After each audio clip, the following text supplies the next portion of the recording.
House to Home, presented by Remax Diamond Realty.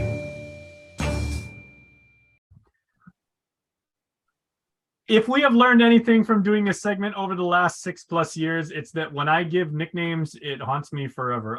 We have here Liz Duenas, of course, very, very lovely at her office downtown at Remax Diamond Realty, and Gina Campos, who I was saying when she is the bearer of bad news, but I said Black Angel of Death, and she's never letting me forget it. So Gina Hafade, you look lovely today.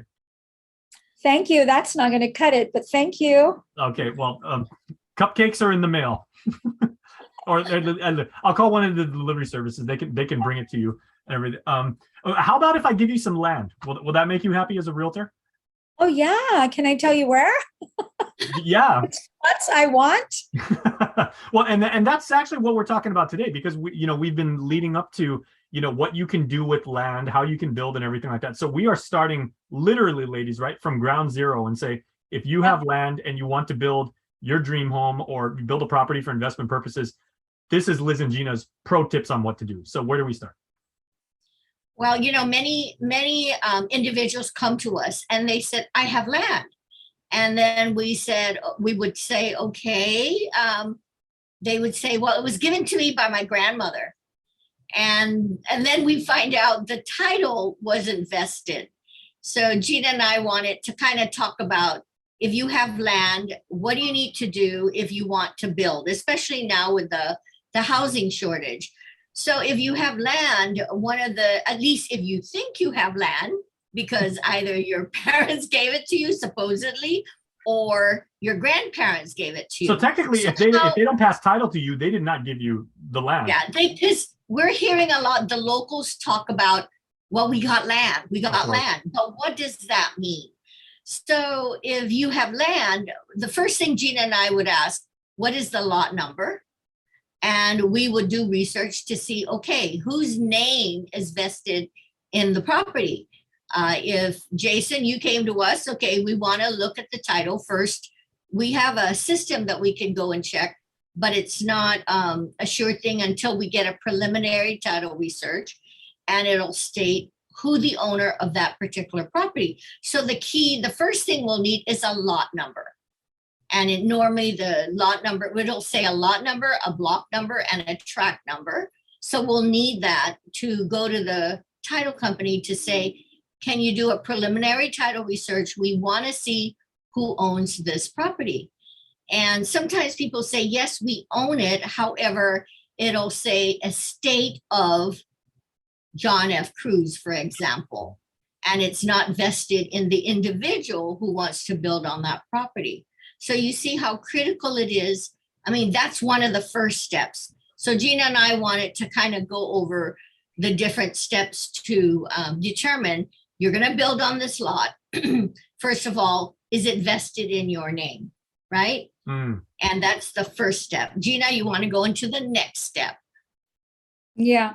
We really are promoting the idea of you own land. You start thinking about this, because finding affordable housing these days, that vision is getting further and further away, even from us trying to help our customers. So we want to do whatever we can to make it possible for you to build on your property. And this is in no means it's it's not consumer ignorance, or it's not consumers being lazy or anything like that. A lot of people just say, oh, I have land, and then as you pointed out, they don't really, because the title was never passed to them. And even if it is, they don't necessarily know like exactly what plot it is. So you have to determine those, right? Yeah, absolutely. That's number one. Make sure if you have land that it's already been deeded to you. So it's an existential problem. It's like, Socrates would be like, do you really have land? Exactly. And like my mom, she had a house that she wanted to give, but she literally told all of us that we would get the house. And, there's a lot of us, but she told all of us the same thing, that I would get it, my sister would get it, my brother would get it.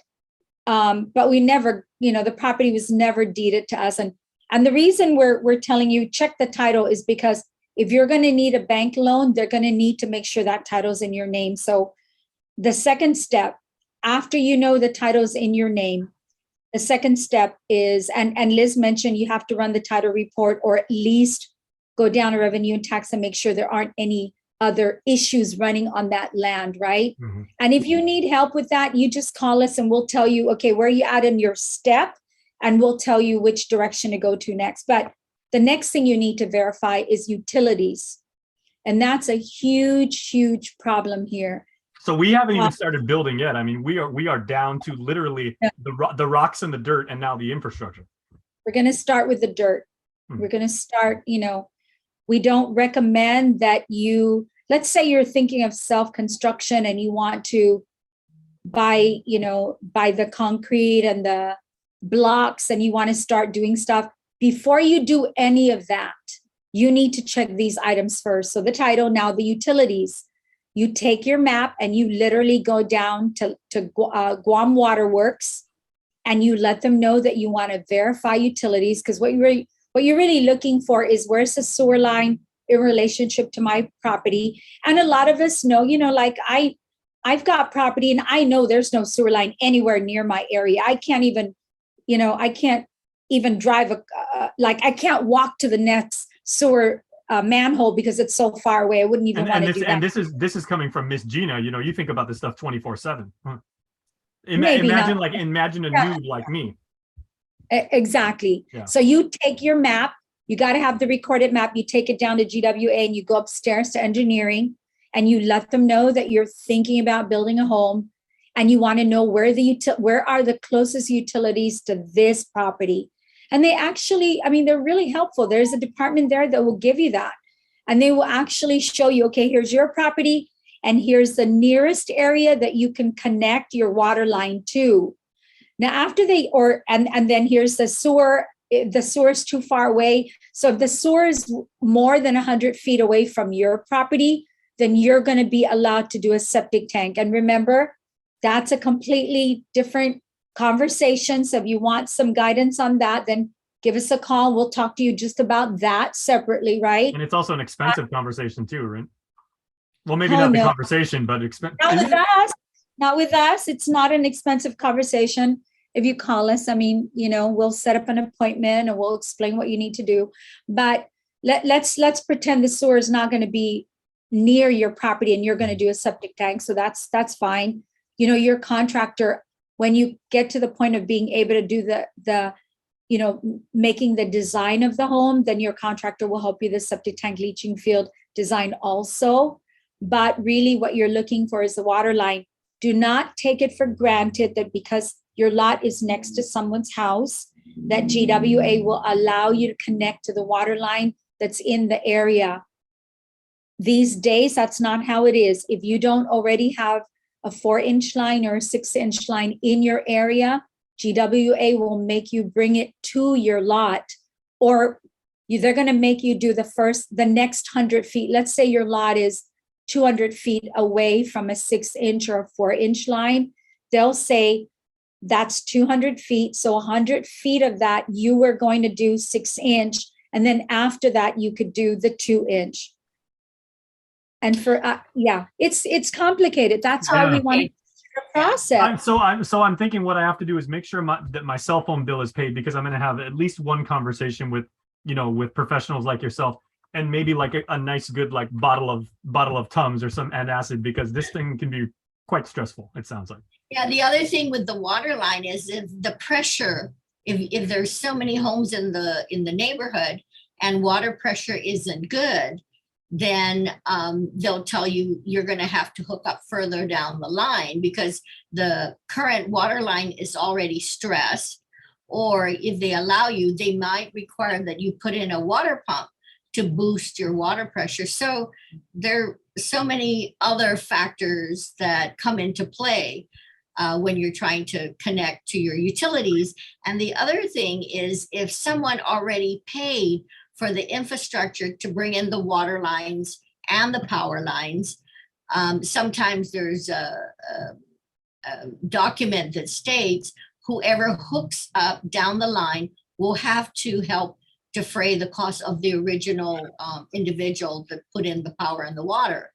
Now, I mean, even that, I'm not sure who enforces that, right, Gina? That we're not sure. They've been good about doing that. So let's say you're the one who brought in the water line. When I go apply for my permit, GWA will tell me, hey, Liz already brought in the 6-inch line and your portion is this amount. So they'll tell you. I've had it happen a few times when I was working with Habitat. That came up during we were researching property, and that came up with one of the properties. So they will tell you. But we're promoting the idea that if you guys own property, start looking at the concept of you building yourself. And so for the next couple of weeks, we're going to start teaching you how to make this happen. Okay. So and right everybody now, out there watching, if you have like your little notebook, or you may be doing this on your iPad, we're setting up a checklist for you guys. So number one item is make sure that you have the title. Also make sure that number two is make sure that you know exactly where your lot is. You got to find out like all these details, technical stuff about the plots. And then checklist number three so far, it's not just three. We'll be doing this over the next few weeks, is actually make sure the infrastructure is all squared away. So, I mean, ladies, I was paraphrasing Socrates. Did I pass, teacher? yeah. Okay, so I was gonna say I was paraphrasing Socrates earlier. Now I'm gonna paraphrase the great William Shakespeare, right? To deed or not to deed? That literally is the question.